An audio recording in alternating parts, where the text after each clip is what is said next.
This is Speak Up. I am Sandra Shulte. Welcome back to our show. Today I have a gentleman called Simeon Baum who's going to speak about mediation. Simeon Baum is president of Resolve Mediation Services. He has successfully mediated over 1,000 disputes, including the highly publicized one-time big mediation between the architect Libiskin and Silverstein Properties. Remember Larry Silverstein? Over fees related to the rebuilding of the World Trade Center. He is also mediated Donald Trump's $1 billion suit over the West Side Hudson River development. He also was involved in a mediation concerning Archie Comics. Now, you young people won't remember Archie Comics and Archie and Veronica, but us older people, that rings a bell. Simeon Baum was selected for New York Magazine's 2005 through 2014 Best Lawyers edition and Lawyer of the Year for Alternative Resolution Disputes. So if he talks about ADR, remember ADR means Alternative Dispute Resolution. Anyway, that was for the years 2011 and 2014.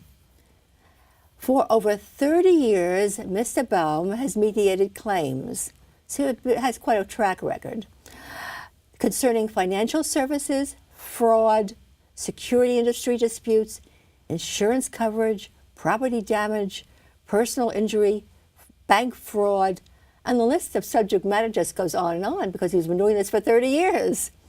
Mr. Baum's peers have such high regard for him that they appointed him to the Alternative Dispute Resolution Advisory Group of the Supreme Court of New York County, the Mediation Ethics Advisory Committee for the New York State Court System. He is a founding chairman of the New York State Bar Association's Dispute Resolution Section, and his credits go on and on and on. He has taught alternative dispute mediation at NYU and Benjamin Cardozo School of Law. He has developed, and for 20 years, he has conducted a 3-day training program to train mediators for the Commercial Division of the Supreme Court of New York, Queens, and Westchester County. That's big stuff. To know more about Simeon Baum, simply type his name into your computer. I am truly impressed. I'm so glad you were able to come and be present for this show.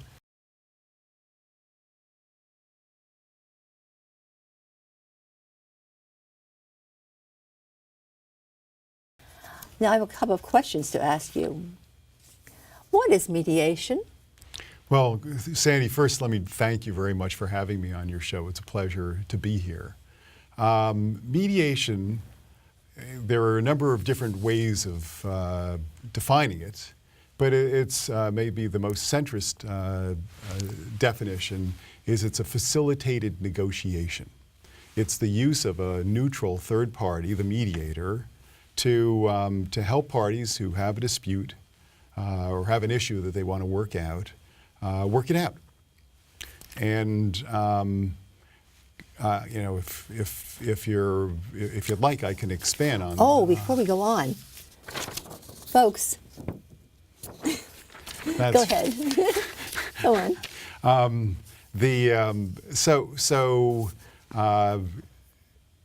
You know, you mentioned, and thanks for mentioning that I've trained the mediators with my colleague Steve Hockman for over 20 years. And in those trainings, the first slide, because we use PowerPoint, is a big whale representing, Moby Dick. Mm-hmm. And so we start out by saying this is a really big topic. Melville said that if you want to write a book, you want to write it on a big theme. Don't write it on a flea. He said, many people have tried, but they failed. And mediation is a super big topic because it embraces negotiation which itself, is a large topic. People negotiate in all kinds of arenas, from the time you're a kid and you're negotiating for the cookie or the bedtime, with family negotiations between siblings and girlfriends, spouses, workplace negotiations, business negotiations, the legal negotiations that lawyers do. It's all sorts.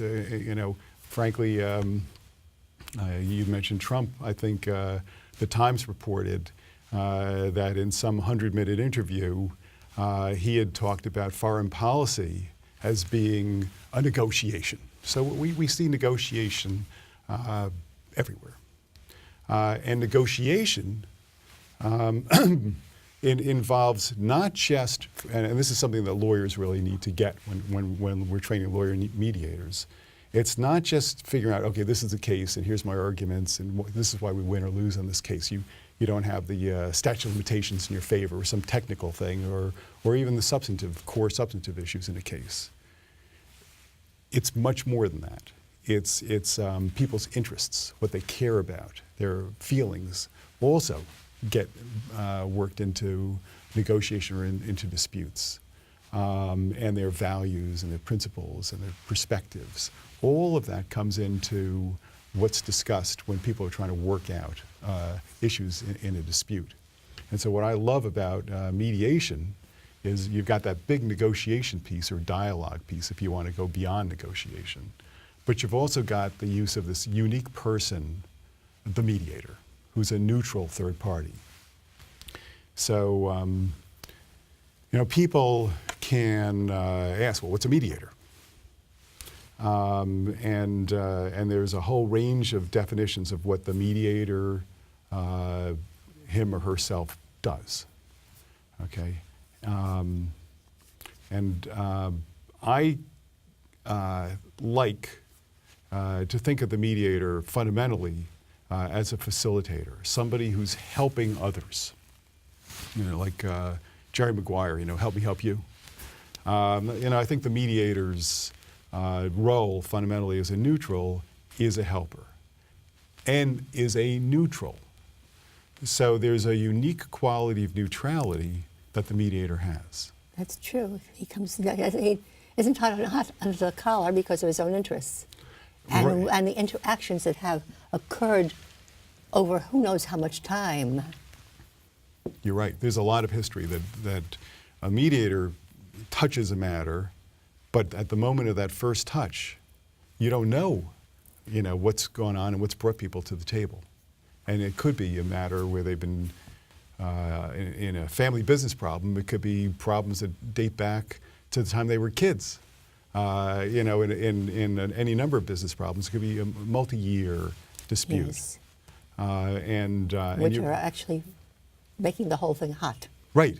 And you don't know also, what is causing the heat and the nature of the feelings that the people have and who they are, the personalities. So the mediator comes in kind of at first touch and has to be able to create an atmosphere where people, because everybody's strangers to the mediator, but they're also this relationship of friction with one another, whether it's a baked-in, long-standing dispute or more recent dispute, and the mediator has to create an atmosphere where certain messages get communicated, and some of the messages that I like to imagine that a mediator can communicate is, hey, we're all here together. Quite often, typically, you'll have a mediation start, everybody's sitting around in the room. There's preparation for the mediation, which we can talk about. But once they get together and they're at the table, at least initially, they'll all be around the table together. And so the message that's being sent through the mediator's body language, through the tone of voice, through the way the mediator, sees with the people and is there listening deeply to the people. And is able to bring people back to the discussion. Yes, but that initial message is we're all people of goodwill and capabilities who can get this matter resolved. Keyword, resolved. Right. So sometimes you say it, sometimes you communicate it indirectly, and that's the kind of thing that, frankly, people who've been fighting with each other and each one thinks the other's an idiot or evil or whatever other things they might project on one another. You have to be able to communicate that in a way that's credible.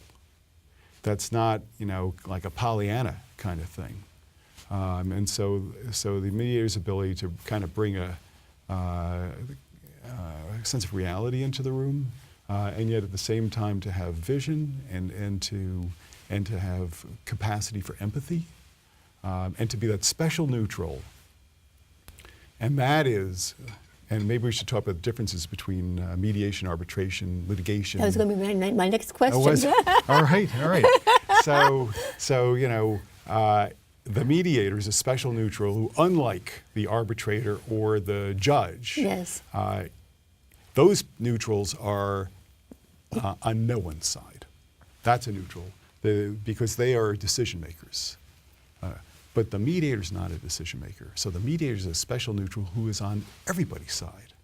You said something about preparing for mediation. Yes. Please. Okay. So, I've done, as you said, a whole wide range of mediations. Probably most of the mediations that I get involved in are business matters or matters of the candidly economic value, where parties are thinking about getting lawyers. So the nature of preparation for a mediation where lawyers are involved is one kind of thing. The nature of preparation for mediation where it's just parties involved, maybe a family business or just regular family dispute, or embedded employment disputes where it's a quick kind of get-together where you're trying to help two employees get along better with each other, and there are not lawyers in the room. The kind of, or community dispute resolution, the kind of preparation for those is different from the lawyer. So let me answer the lawyer type of mediation first, and then maybe we could talk about the other one also. So let's take a case that's pending in Supreme New York. We in New York State have our trial court, but for some reason, ages ago, our New York State court, trial court, got named the Supreme Court. So it sounds like you're in a really super court, when in fact you're in the court of original jurisdiction, the trial court. Yes. As you mentioned, probably about 20 years ago, Steve Hockman, who I mentioned, and I, and a number of, about 10 people were on this advisory group to help the court, which had just started a commercial division, to support an ADR panel, alternative dispute resolution panel, and we work with the court on that.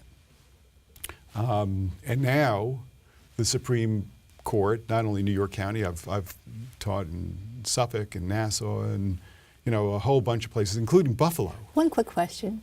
Does the judge decide, hey guys, try mediation first, Okay.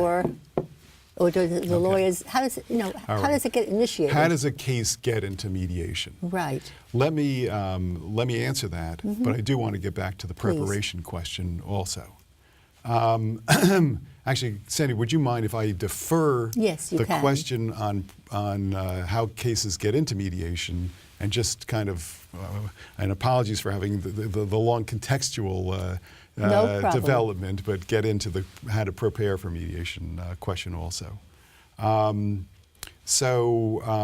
Anyway, there is this court. It's now across the state. We've got special carve-outs within our state court system that deal with the big business cases. Okay, so let's say a case, and we could talk about how it gets into mediation. In the Supreme New York, just to answer that question, or any of those commercial divisions, the judge sends it to mediation. You get an order, and the judge says... the motion is not made, the judge makes it, decides. No, in fact, they'll have conferences. Yes. With the lawyers and the judges. Right. And and the judge might say to the parties, what do you think about mediation? Now, if a judge simply says, hey, I think mediation would be a really good idea, the lawyers are not going to say, well, we disagree, Judge. You know, if the judge suggests to you it might be a good thing to do, you're going to do it because you don't want to piss that judge off. Right. But as the program has developed, if the lawyers say, okay, that's a great idea, Judge, the judge then writes an order mandating the matter goes into mediation. And then there are different systems within the court on how that happens. I think for a while we had a system where within 5 days, at one point they had the system, the parties got the right to pick who their mediator was going to be. And if they hadn't picked in 5 days, then the court administrator would appoint a mediator from the list. I think it's now reversed. I think now the court administrator appoints a mediator from the list, and the parties, or lawyers really, have 5 days to figure out, okay, this is good. No, we want to use somebody else on the list. Or they might say, forget the list. We're going to go to me.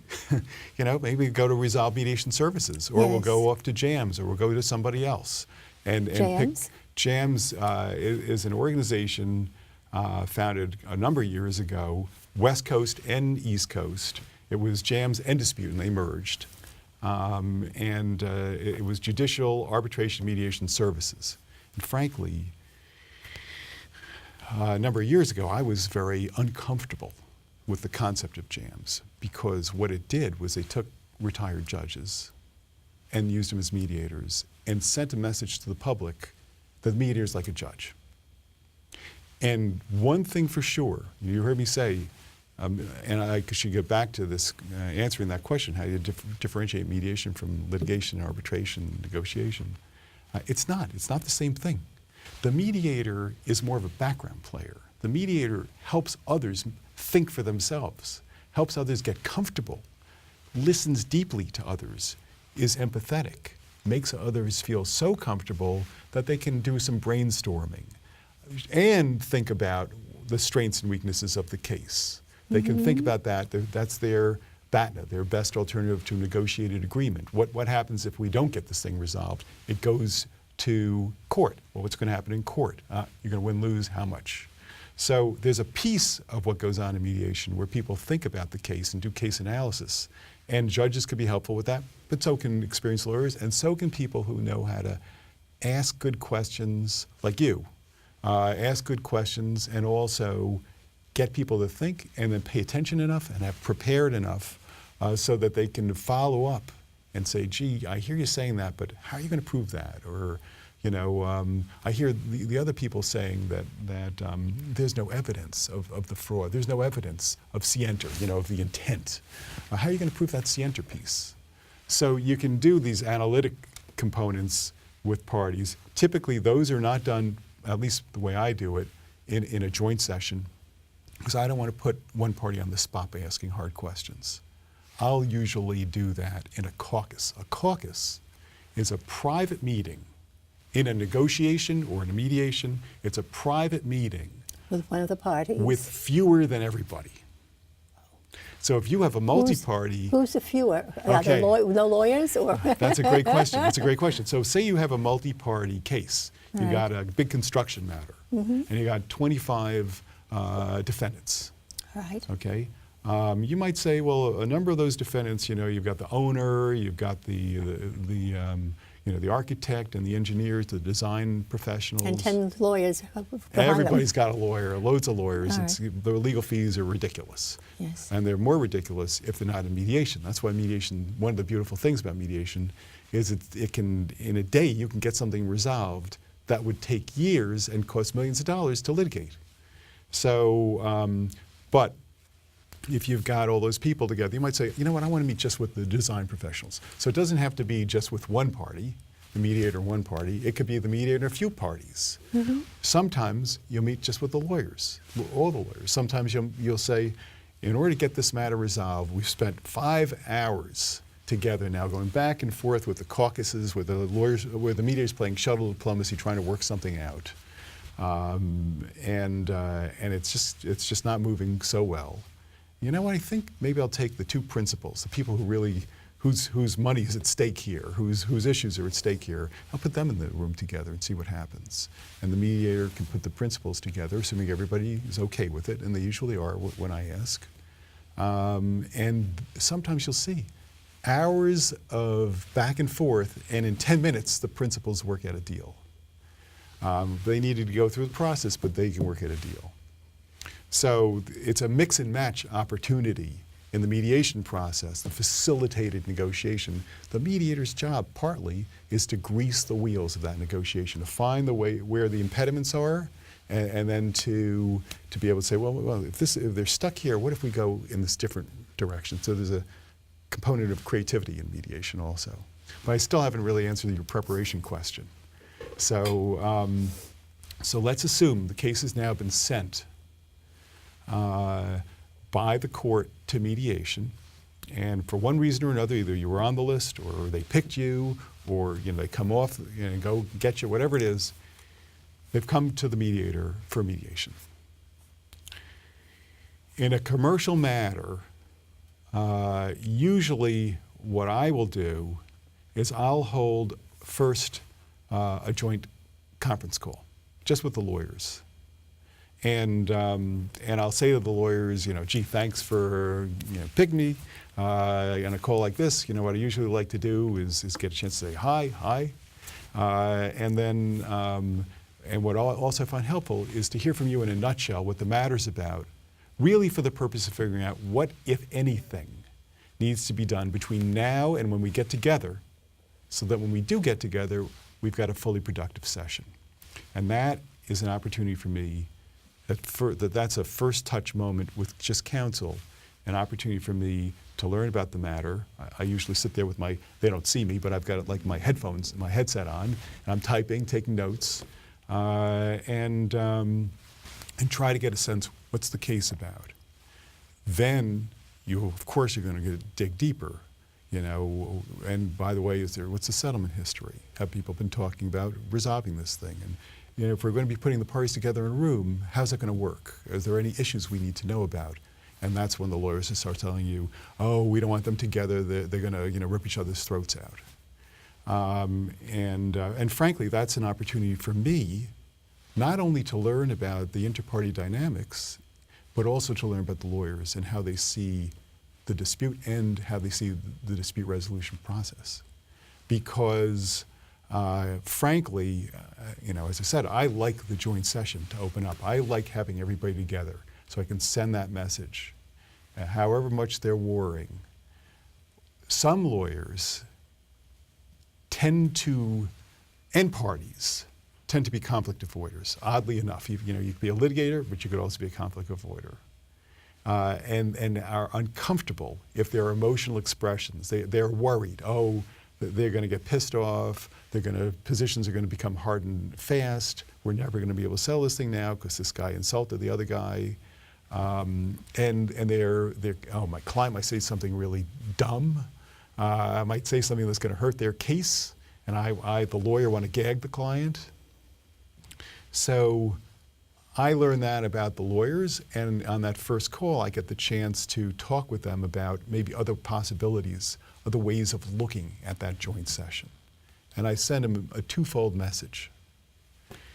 I say, it's helpful, I think, it's helpful for you guys to prepare your clients for the joint session.